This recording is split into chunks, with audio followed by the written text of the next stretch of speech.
There are no less than 3 separate buckets driving energy efficiency decision-making. Unfortunately, most of the professionals in this industry, perhaps many of the people in this room, focus only on bucket number 1. What's bucket number 1? Utility cost financial benefits. Anybody worth his salt in this business can calculate, with using the proper utility tariff, what is the economic benefit when expressed as rebates, dollars and incentives and rebates, and of course the utility cost savings per month. That's fine.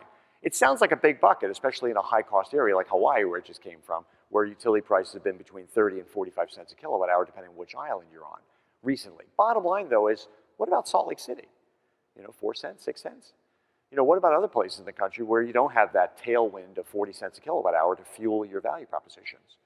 Okay, second bucket, non-utility cost financial benefits. These are things that are calibrated by quantifying and monetizing financial benefits that show up somewhere else on the profit and loss statement. It doesn't show up on the utility line item.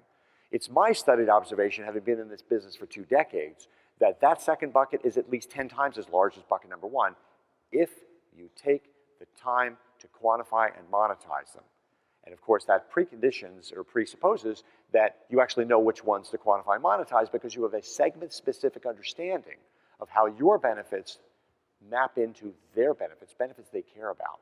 More on that later. Number 3, non-financial benefits, things like getting an ENERGY STAR label or LEED certification. Sounds like a nice to have, but guess what? Some of those non-financial benefits actually leak back into bucket number 2.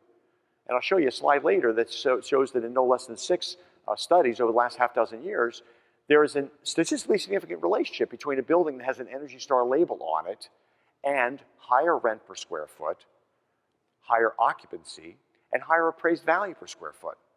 Now, in my former career, we had a $200 million portfolio of shopping centers in Southern California. And that sounds a lot like a non-utility cost financial benefit to me.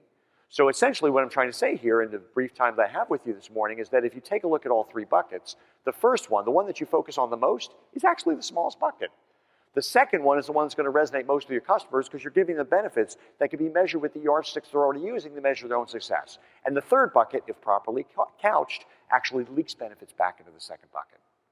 Very important slide. This slide is tattoo worthy, okay?